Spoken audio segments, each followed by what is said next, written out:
درخواست کر دی ہے اور یہ خبر اب اخبارات کے اندر چھپ بھی گئی ہے۔ امریکی وزیر خزانہ کو 5 سال کے لیے پاکستان نے درخواست کی ہے کہ ہمیں یہ مالی سہولت دی جائے اور ہمارے زر مبادلہ کے ذخائر جو ہیں ان میں کوئی تھوڑا اضافہ ہو جائے گا، اس سے پاکستان کے اندر روپے کی جو صورتحال ہے وہ بہتر رہے گی۔ اب یہ پاکستان امریکہ سے کہہ رہا ہے۔ دیکھیں، یہ جو سرکار آئی ہے اس نے ابھی تک کیا کمایا؟ سرمایہ کاری لانے میں یہ مکمل طور پہ ناکام رہے۔ عاصم منیر صاحب نے بہت بڑے بڑے دعوے کیے تھے اور انہوں نے کہا تھا 1 سال میں معیشت کو ٹھیک کر دوں گا، لیکن اس وقت سے لے کر اب تک یہ پاکستان میں بالکل سرمایہ کاری نہیں لا پائے، بلکہ 50 سال کی کم ترین سطح پہ پاکستان کی سرمایہ کاری چلی گئی۔ بہت سارے ممالک کے دورے کیے گئے، جتنے دورے کیے گئے، جتنے پیسے ان دوروں پر خرچ کیے گئے، اتنے پیسے بھی یہ ٹولہ پاکستان میں نہیں لا پائے۔ تو نالائکی اور نکمے پن کا ایک نیا ریکارڈ ہے جو عاصم منیر صاحب نے اور ان کے ساتھیوں نے، جنہیں وہ لے کر آئے اقتدار میں، انہوں نے ایک نیا ریکارڈ پاکستان میں بنایا۔ اب وہ امریکہ سے پیسے مانگ رہے ہیں۔ اس سے پہلے انہوں نے سعودی عرب سے پیسے مانگے تھے اور پھر انہوں نے چین سے بھی پیسے مانگے اور بار بار مانگے۔ نہ صرف مانگے بلکہ ان پیسوں کو جو واپس کرنے تھے وہ رول اوور بھی کروایا اور بار بار کروایا۔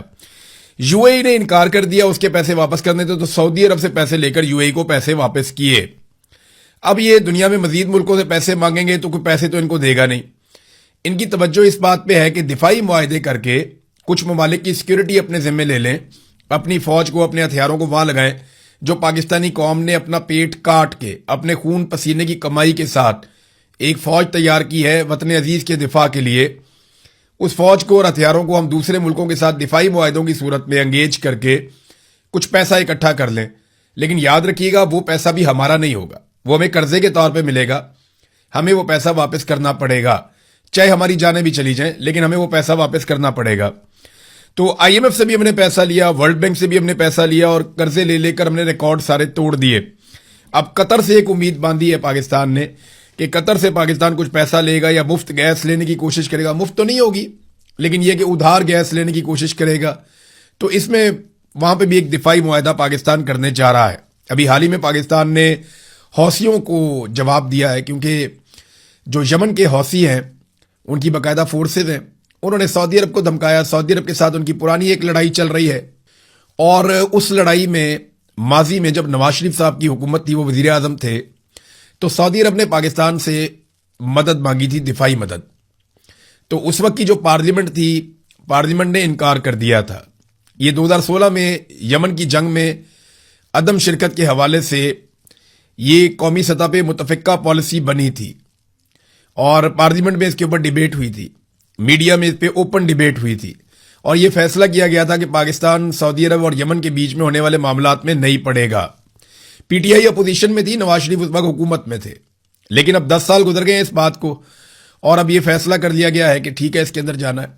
اور باقاعدہ پاکستان کی گورنمنٹ کی جانب سے ایک پریس ریلیز بھی جاری کر دی گئی ہے اسلام آباد سے۔ جولائی 22، 2026 کی اس کے اوپر ڈیٹ ہے اور 181/2026 اس کے اوپر نمبر ہے اور اس میں جناب پاکستان جو ہے وہ اب ایک پوزیشن لیتا ہوا دکھائی دے رہا ہے۔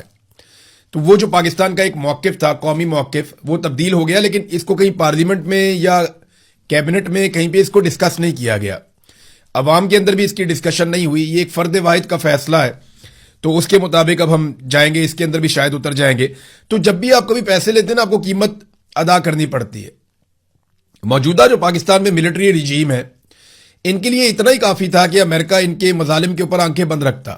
اتنا ہی بہت تھا کہ ایک خاموش حمایت جو ڈونلڈ ٹرمپ کی سرکار کی جانب سے مل رہی ہے، اس سے پہلے جو بائیڈن کی سرکار کی جانب سے مل رہی تھی، وہ خاموش حمایت اگر انہیں ملی رہتی تو وہ کافی تھا، اتنا بہت ہوتا ہے۔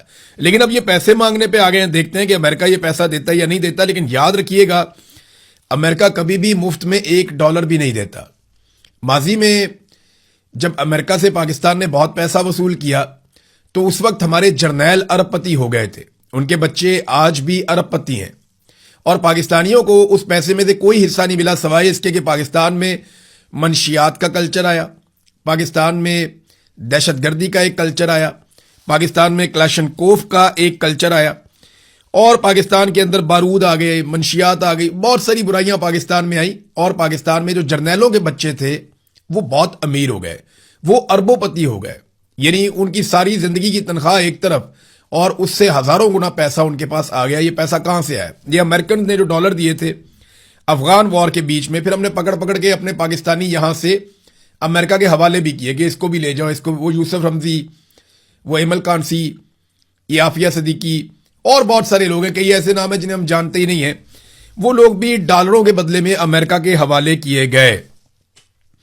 تو امریکہ سے جب آپ پیسے لیں گے نا تو امریکہ آپ کو مفت میں نہیں دے گا، وہ آپ سے مانگے گا کچھ. آپ کو امریکہ کی جنگ لڑنی پڑے گی ایک مرتبہ پھر قوم کو اس بات کے لیے تیار رہنا چاہیے کہ لاشیں بچھیں گی، کیونکہ امریکہ کبھی بھی ہمیں پیسے دے گا تو اس کی قیمت آپ کو ادا کرنی پڑے گی. ڈونلڈ ٹرمپ کے ساتھ جو ایک لنچ ہے وہ مفت میں نہیں تھا. اس کے بعد سے اب تک پاکستان لگاتار افغانستان کے ساتھ لڑ رہا ہے. روزانہ کی بنیاد پہ بلوچستان میں خیبر پختونخوا میں لاشیں گر رہی ہیں، ہم اس کی قیمت چکا رہے ہیں. مثال کے طور پہ ابھی بلوچستان میں خون کی ہولی کھیلی گئی، 7 لاشیں مزید ملی ہیں، تشدد زدہ لاشیں ہیں، ان کو گولیاں بھی ماری گئی ہیں، اور یہ بلوچستان کے مختلف علاقوں سے ملی ہیں. روزانہ کی بنیاد پہ بلوچستان سے لاشیں ملتی ہیں. روزانہ کی بنیاد پہ بلوچستان میں سیکورٹی فورسز کے اوپر حملے کیے جاتے ہیں. روزانہ کی بنیاد پہ وہاں پہ جبری طور پہ انسانوں کو گمشدہ کیا جاتا ہے. انسانی حقوق کی پامالیاں سرکار بھی کر رہی ہے اور دہشت گرد بھی کر رہے ہیں. تو ہم ایک آگ میں جھلس رہے ہیں. یہی کچھ ہمارا خیبر پختونخوا میں بھی ہو رہا ہے. وہاں پولیس لڑ کے تھک گئی ہے، لیکن دہشت گردوں کو جنہوں نے لا کر بسایا ان سے پوچھنے والا کوئی نہیں ہے کہ جناب آپ بارڈر پہ بیٹھے ہیں تو دہشت گرد پاکستان میں کیسے آ گئے. اس کا جواب کوئی دینے کو تیار نہیں ہے. جنرل باجوہ کو بلا کر پوچھا جائے نا کہ آپ ان بندوں کو پاکستان میں کیوں لے کر آئے، جب سارے آپ کو سمجھا رہے تھے کہ یہ کام نہ کریں تو یہ کام آپ نے کیوں کیا. اب تو ایمل ولی خان بھی بولنا شروع ہو گئے، یعنی ایک ایک کر کے سب بول رہے ہیں. فضل الرحمان صاحب نے آواز اٹھائی ملٹری اسٹیبلشمنٹ کے خلاف. پھر جماعت اسلامی نے بتایا، انہوں نے گواہی دی کہ عمران خان کی جو منتخب حکومت کی اس کا تختہ الٹا جرنیلوں نے، اور جرنیلوں نے جب تختہ الٹا تو اس وقت جرنیلوں کے ساتھ فضل الرحمان بھی مل گئے اور باقی سارے بھی مل گئے، اور اب جس کو حصہ نہیں ملا وہ سارے رولا ڈال رہے ہیں. ایمل ولی خان نے ڈیٹیل سٹیٹمنٹ دی ہے، لیکن دیکھیں اے این پی بھی بات تو وہ ٹھیک کر رہے ہیں. انہوں نے کہا جی آج تنخواہ کی بات بری لگ رہی ہے، کل تک یہ نظام ہمارے خلاف یہ پروپیگنڈا کر رہا تھا کہ ہم نے ڈالر لے کر اپنے بچے اور لوگ مروائے ہیں. دفاعی ادارے کی ذمہ داری ہے کہ وہ ہر قیمت پر ہمارا دفاع کرے، ہم ان کی قدر کریں گے. شہید سب معتبر ہیں اور یہ فیصلہ اللہ تعالیٰ نے کرنا ہے. دفاعی ادارہ اپنی ذمہ داریاں ادا کرنے میں مکمل طور پر ناکام ہو چکا ہے. یہ فوج اور ایجنسیوں کو ایمل ولی خان کا پیغام ہے، جنہیں بلوچستان سے سینیٹر بنوایا گیا تھا ایجنسیوں کی طرف سے. تو اب انہوں نے یہ کہا کہ دفاعی ادارہ اپنی ذمہ داریاں ادا کرنے میں مکمل طور پر ناکام ہو چکا ہے. دہشت گردی کا مسئلہ پالیسی تبدیل کرنے کے بغیر حل نہیں ہو سکتا، اور یہی اصل بات ہے. آپ کو لوگوں سے بات کرنی پڑے گی. بارنگ بلوچ کو جیل میں ڈال کے آپ دہشت گردی ختم نہیں کر سکتے، کیونکہ وہ دہشت گرد نہیں ہے. وہ نوجوانوں کو اکٹھا کر رہی تھی ایک مقصد کے لیے. لیکن آج ہمارے بہت سارے لوگ ہیں، مجھے پھر یاد آ گیا انڈیا میں جو احتجاج چل رہا ہے اس کے اوپر زمین آسمان کے کلابے ملا رہے ہیں. انڈین پولیس وہاں پہ اسٹوڈنٹس کو یا نوجوانوں کو ڈنڈا مارے نا تو پاکستان میں جو ٹاؤٹس ہیں وہ تل ملا اٹھتے ہیں، لیکن یہاں پاکستان میں پولیس اور سیکورٹی فورسز اور رینجرز گولیاں بھی مارے نا نوجوانوں کو اور ان کی لاشیں پڑی ہوئی ہوں تو یہ لاشوں کے اوپر سے گزرتے ہوئے کہتے ہیں کہ یہ ڈرامہ کر رہا ہے. یہ فرق ہے. ہمارے ٹاؤٹس جو ہیں وہ اس طریقے سے سوچتے ہیں، ایسے دیکھتے ہیں. یعنی یہ انڈین نوجوانوں سے محبت کرتے ہیں اور پاکستانی نوجوانوں سے نفرت کرتے ہیں. تحریک لبیک کے لوگوں کو کیسے مارا گیا، پاکستان تحریک انصاف کے جو لوگ آئے اسلام آباد میں ان کو کیسے قتل عام کیا گیا. کشمیریوں کو ابھی 50 کے قریب لاشیں کیسے تحفے میں دی گئیں. اس سے پہلے جب خامنائی کی شہادت ہوئی اس دن جو نکلے اہل تشیع ان کے اوپر جب گولیاں چلائی گئی تو وہاں پہ درجنوں لوگ کیسے شہید کیے گئے. یہ سارے واقعات پاکستان میں انہوں نے رپورٹ ہی نہیں ہونے دیے. پاکستان میں لوگوں کے سر پھٹتے ہیں تو خوشی سے بتاتے ہیں. وہ ایک صحافی ہے، اس نے برنول کی تصویر لگائی کہ آج ان کو پھینٹا لگا، ان کو برنول دی جائے. یہاں پہ اس قسم کی گھٹیا حرکتیں کرتے ہیں یہ ٹاؤٹس. اور وہاں انڈیا میں پولیس نے جو سب سے خطرناک ہتھیار استعمال کیا نوجوانوں کے خلاف وہ ڈنڈا تھا. اور یہاں پہ کام شروع ہی G3 سے ہوتا ہے، کلاشن کوف سے ہوتا ہے کہ مارو ان کو، کوئی ان کا پوچھنے والا نہیں ہے اور نہ یہ کسی کو جواب دیں. تو ایمان مزاری جو آواز اٹھاتی تھی، انسانیت کے لیے بات کرتی تھی، انسانی حقوق کے لیے بات کرتی تھی، اس کو 17 سال کے لیے جیل میں ڈال دیا.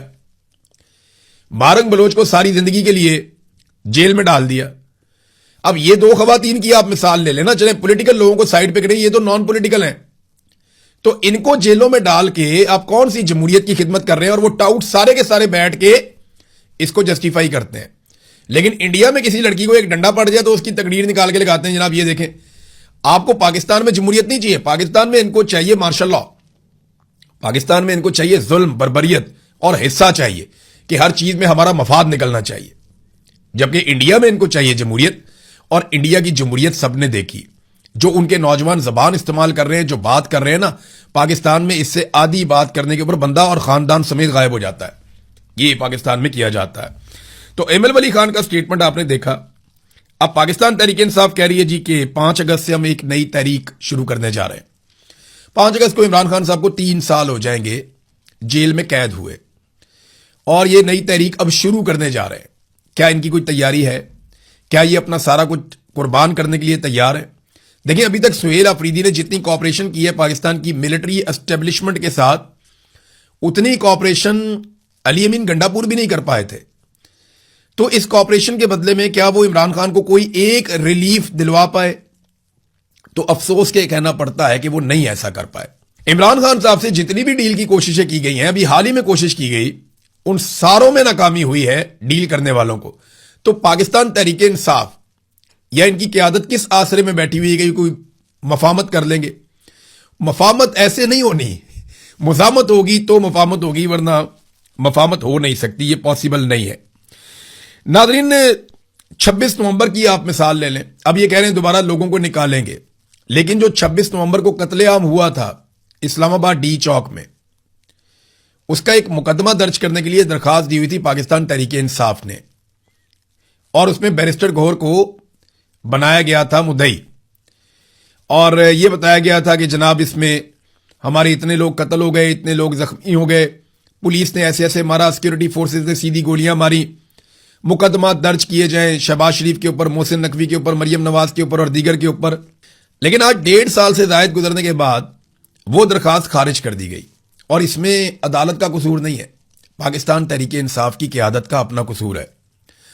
اسلام آباد کے ایڈیشنل سیشن جج افضل مجوکا، دیکھیں نا عدالت نے تو وہی کرنا ہے نا جو چیزیں اس کے سامنے آنی ہے.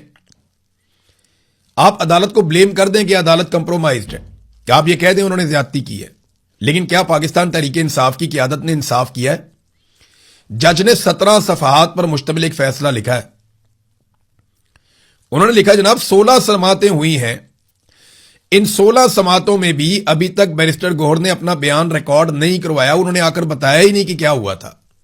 16 سماعتیں ہوئی ہیں اور بیرسٹر گوہر نے اپنا بیان ریکارڈ نہیں کروایا.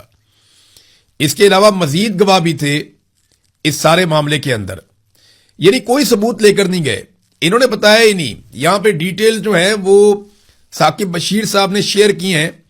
وہ کہتے ہیں کہ جو درخواست دی گئی اس کو دیکھ کر لگتا ہے کہ 12 لوگ ہلاک ہوئے، 38 لوگ زخمی ہوئے، اور جو پوسٹ مارٹم رپورٹس اور دیگر شواہد ہیں وہ پیش ہی نہیں کیے گئے. سہیل آفریدی، ڈاکٹر امجد اور شفیع جان، یہ بطور گواہ ان کا نام ہے، لیکن انہوں نے کبھی عدالت میں آ کر بیان ہی ریکارڈ نہیں کروایا. P T I parliamentarians, workers اور صحافیوں کا بھی بطور گواہ نام لکھا گیا، لیکن انہوں نے بھی کبھی بیان ریکارڈ نہیں کروایا. عمر ایوب، علی امین گنڈا پور اور بشرا بی بی کے حوالے سے لکھا گیا کہ ان کا کنٹینر جلا دیا گیا، فائرنگ کی گئی، لیکن ان کا نام بطور گواہ درخواست کے اندر شامل ہی نہیں کیا گیا. پوسٹ مارٹم اگر اسپتال نہیں دے رہا تھا تو اپنے طور پر بھی متاثرہ فیملی کسی اسپتال سے پوسٹ مارٹم کروا سکتی تھی یا پی ٹی آئی کروا سکتی تھی، لیکن وہ بھی نہیں کروایا گیا. پوسٹ مارٹم کی کچھ فوٹو کاپیاں لگائی گئیں، لیکن وہ بھی تاریخ کے لحاظ سے کلیئر نہیں ہے. شواہد کی عدم موجودگی میں یہ زبانی الزامات پہ کوئی کارروائی نہیں کی جا سکتی. قبر کشائی کا قانونی حق موجود تھا، مجسٹریٹ عدالت کو درخواست دے کر لاشوں کی قبر کشائی اور موت کی اصل وجوہات جاننے کی کارروائی کروا سکتے تھے. اس حوالے سے 19 ماہ کے دوران ایسا کوئی ثبوت ریکارڈ پر نہیں لایا گیا. پی ٹی آئی چیئرمین کی درخواست عدم شواہد کی بنا پر ناقابل سماعت قرار دے کر خارج کی جاتی ہے. یہ اپنے کارکنوں کا خون بیچ دیا پاکستان تحریک انصاف نے. عمران خان نے ایک ذل شاہ کو ان کے گلے میں پھنسا دیا تھا. ہم آج بھی شہید ارشد شریف کے لیے آواز اٹھاتے ہیں.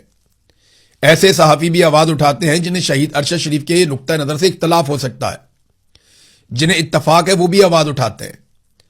لیکن کیا یہ سارے لاوارث تھے پاکستان تحریک انصاف کے کارکن, جنہیں گولیاں لگیں, جنہیں قتل کر دیا گیا, جن کی لاشیں گئی ان کے گھروں میں؟ کیا بطور ایک جماعت پاکستان تحریک انصاف کی ذمہ داری نہیں تھی کہ وہ پوسٹ مارٹم کرواتے؟ اگر اسلام آباد نہیں کر رہا تھا تو اپنے سرکاری اسپتالوں سے خیبر پختونخوا میں کروا لیتے. لیکن اس سارے معاملے کو دبایا گیا اور بیرسٹر گوہر نے 1.5 سال تک اپنا بیان ہی قلم بند نہیں کروایا.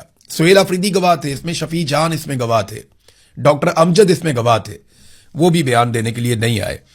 تو اب یہ تو دیکھیں نا, زیادتی ہے, اپنی ہی سیاسی جماعت کے ساتھ اور اس کے کارکنوں کے ساتھ زیادتی ہے جو پاکستان تحریک انصاف کی قیادت نے کی ہے. ناظرین, نواز شریف صاحب جو ہیں وہ جب گئے جلسہ کرنے کے لیے آزاد کشمیر میں, تو اب کچھ ویژولز آ رہے ہیں, کچھ چیزیں آ رہی ہیں اور ہم حیران ہو رہے ہیں. نمبر ایک تو یہ ہے کہ کچھ بسوں کی تصویریں اور ویڈیوز مسلم لیگ نون کے واٹس ایپ گروپس کے اندر سے نکل کر آئیں, جن میں نوجوان یہ لکھ رہے ہیں اور میسیجز کر رہے ہیں کہ ہم پہنچ رہے ہیں آزاد کشمیر, اور یہ پنجاب سے جا رہے ہیں. یعنی پنجاب سے سینکڑوں لوگوں کو بسوں میں بھر کے آزاد کشمیر پہنچایا گیا تاکہ نواز شریف صاحب وہاں پہ جلسہ کر سکیں اور لوگ کم دکھائی نہ دیں. میں بھی سوچ رہا تھا, ایک تو پہلے ہی بہت تھوڑے سے لوگ ہیں, وہ پنڈال کو بھر ہی نہیں پائے, آدھے سے زیادہ پنڈال خالی تھا, لیکن جو لوگ وہاں موجود تھے وہ بھی باہر سے لائے گئے تھے. ابھی یہ ایک واٹس ایپ گروپ ہے جس کا تعلق لاہور کے قریب قصور سے ہے, یہ وہاں سے تقریباً کو 200-250 لوگ الگ الگ گاڑیوں میں بیٹھ کے جا رہے ہیں آزاد کشمیر کی طرف, پھر باقی جگہوں سے بھی ایسے ہی پہنچائے گئے ہیں.